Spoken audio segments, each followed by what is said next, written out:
We are delighted to welcome Jan Phillips today, and a perfect song that led into this, Where Do We Go From Here, as her talk title today. And a little bit about Jan. She is, of course, a speaker and a video maker. She shines a light on our role as creators. She connects the dots between spiritual intelligence, evolutionary creativity, and social transformation. She's written several books. Her memoir, Still on Fire, Field Notes from a Queer Mystic, was released by Unity Books in October 2021, and of course has had many awards. She's taken her Honda motorcycle across the USA in a one-woman peace pilgrimage. Jan, we welcome you, and if you want to introduce your video, I can play it when you're done. You're going to see a video that is my attempt to explain to myself, how did we get here from there, and where do we go from here in relationship to our faith, and how does our faith inspire our action, and how are all those things related? So this is that journey that I made in my mind, and for me as a visual artist to understand anything, I have to see it, hear it, put it outside of me, and this is the result. We get a videotape. So I'm going to share the video today, and then we'll have some conversation on the other side.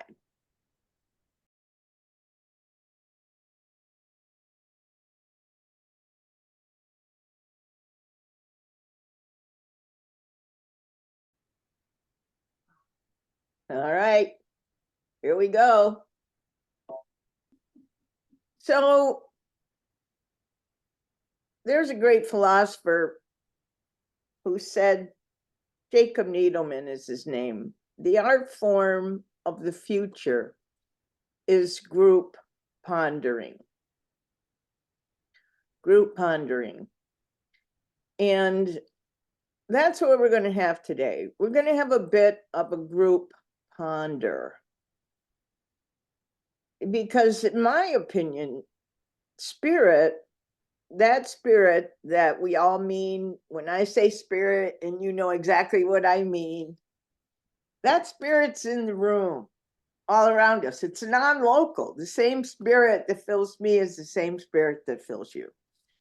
And that spirit, when you look back at the prophets, what makes a prophet appears that somebody has some wisdom, and then when they release that wisdom into the world, what is spoken is a prophetic pronouncement. If there's true integrity, if there's true wisdom in here, then when it gets released into the world, you would think of it as prophetic. And you would all run away and turn your machines off if I said, okay, you're gonna speak prophecy today. Then you would run away, I know, because you're Canadians. And you don't have that kind of arrogance that I have to believe there's something new going on. You're way quieter than these folks down below you.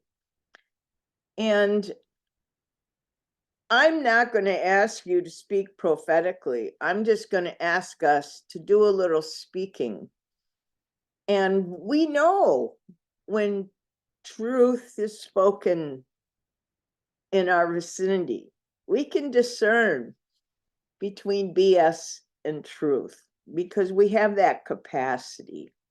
There's a kind of resonance. I always think when people, if anyone asked me what was my superpower, I would say it's the ability to discern soul talk from regular talk. Because when somebody says to me something that's generated from their, what feels like deep depths, their soul, I can tell, and I'll say to them, there, you just said it. You just told the truth. And it happens accidentally with a little bit of gentle facilitating that we're guided towards saying that which is in our being, which we don't usually identify as wisdom, because we're all pretty much taught to never think highly of ourselves, never say, you're all that. Just be humble. That's usually our training. Well, I resisted that long ago.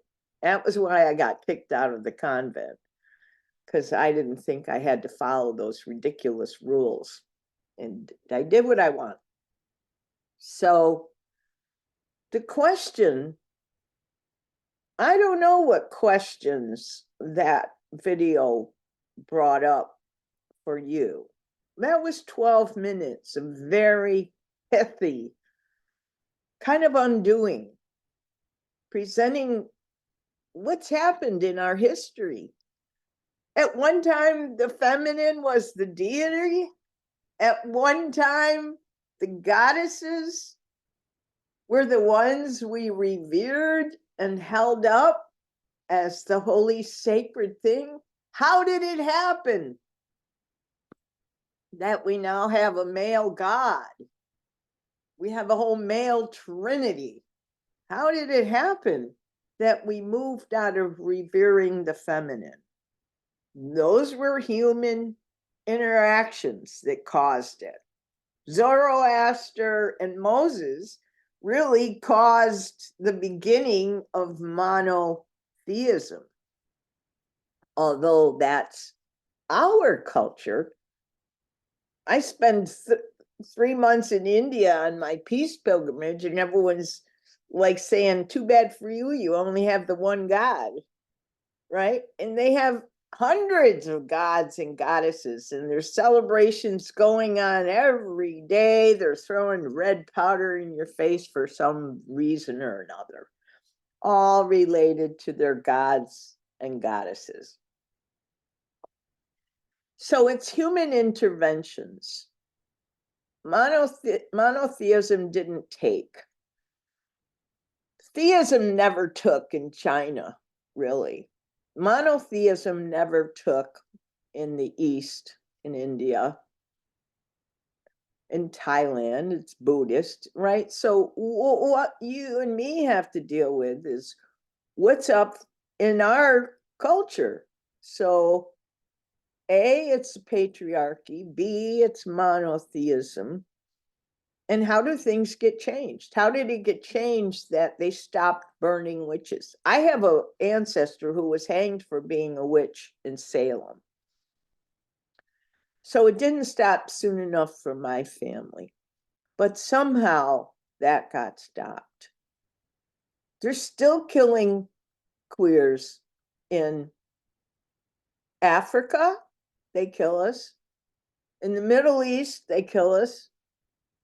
Places around, largely because American missionaries, maybe Canadians too, I don't know, but missionaries go to Africa, tell the people how sinful homosexuality is, and then Africans begin killing people like me. Human interaction. So I'm asking us, what is the role that we're playing in the perpetuation of ideas, which we know as unity people? Thoughts are real, thoughts become words, words become real. We create our reality as we go along. Even that young singer who did the opening song said it, I make my own reality. So I'm just saying, when I was in the convent, there was a priest who taught us our first theology class. And he had us viscerally distinguish. It was hard for us because we're all 18-year-old girls who had been taught never how to think, but always what to think. Because you know the Catholic Church. That's what they do. They tell you what to think, not how to think. So he says there's a big difference between religion and faith. And that made me mad because I couldn't figure out what he's talking about. He says religion is a bunch of inherited beliefs, inherited doctrines. You can put them, they're put in a book, you can put them on the bookshelf, and that's what we're going to do with religion. We're going to put religion on the bookshelf, and we're going to explore faith, because faith is the living out of your ultimate commitments. And that was a mouthful, and it was very confusing for all 30 of us sitting in the room who'd all been trained to be good Catholics. It just wasn't working. He took the whole semester, and basically what we had to do was to figure out what were our ultimate commitments, which is basically what goes into you being a good Catholic. What goes into, what are the ingredients of you as a person of faith? And so we had to go backward. And for me, it was like, because I had never been introduced to Buddhism or any of the other religious traditions, Hinduism, Bhagavad Gita. None of us had any introduction to any other formal faith traditions. So all I had was Jesus. But how I had metabolized Jesus was to understand that he basically said to us, anything I can do, you can do and more. So that meant, all right, we're equal. I don't know that I could raise someone from the dead, but I do know that I could stand for justice, that I can be a peacemaker, and that I can create a life based on kindness and mercy. And he made it very simple. He was just a simple man saying, this is how to create the greatest life ever. And it's easy. Stand for peace, cause justice, and don't put up with anyone being unkind or unmerciful to anyone else. So I said that we all had to stand up and say what our commitments. And I said that these are my commitments and this is what I'm building my life on. Good thing that happened in year one, because year two, I'm kicked out of the convent. So at least I had established my faith, which is the same faith I have today. And I'm now 75. So I was age 18. It's endured all these years.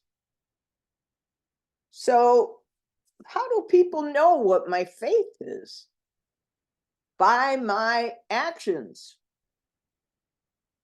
What am I doing in the world that enfleshes, embodies? How do I embody those beliefs and act them out?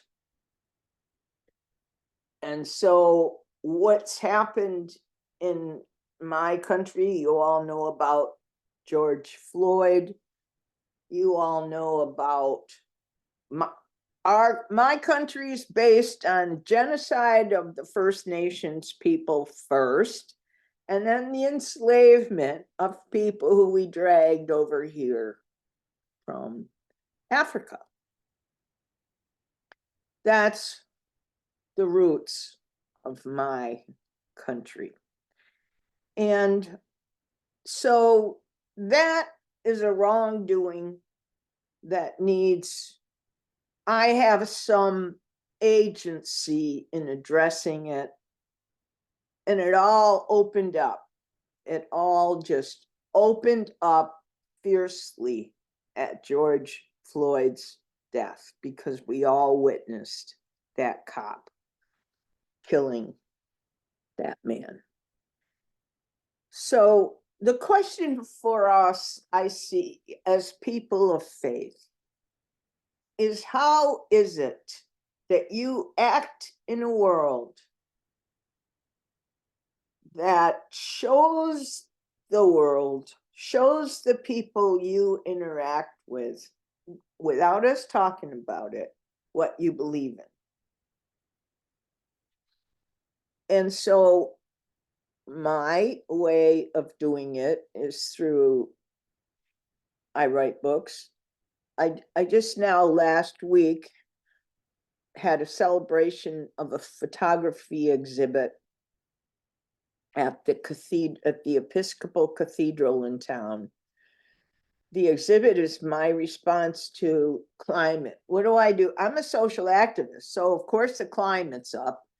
And I have to say, what do I do as a 75-year-old woman who's kind of tired and my balance is off? I don't do well at demonstrations. What do I do as a climate activist? But I'm a photographer. So I created this photo exhibition pairings of it's called Human/Nature, the incredible oneness of things. And so in one frame are two images, an image of nature and an image of a person. And there's this mystical connection, which you see and feel when you stand in front of that, what's in the frame there. And it causes a sense of awe, because my whole intention was to create awe, cause people to feel an emotional connection to the earth. And I watched people stand in front of those photographs and get tears in their eyes. So I felt I succeeded in my task. But I'm a big old extrovert, right? I'm a big old American extrovert. And I know that's probably not necessarily where you come from. It's my book of poems, and I am going to read a poem called What Does It Matter? That'll be our closing. I just want to say before that it would be good for you to be on my newsletter list, because every Sunday I send out a bullet. It's called Bulletins from Immortality, after Emily Dickinson, who said, the only news I get is bulletins all day from immortality.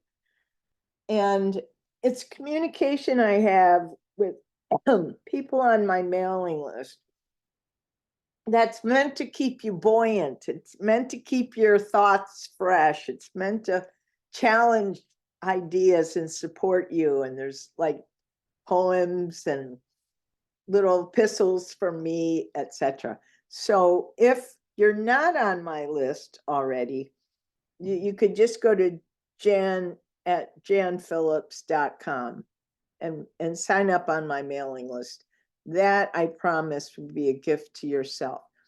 Also, this video and several others, if you just Googled YouTube and Jan Phillips, should take you to the page where you can find videos like this that will fortify you in your faithful journey. What does it matter? What does it matter? The myths of old, if they don't feed the soul and fire us up when we take them in.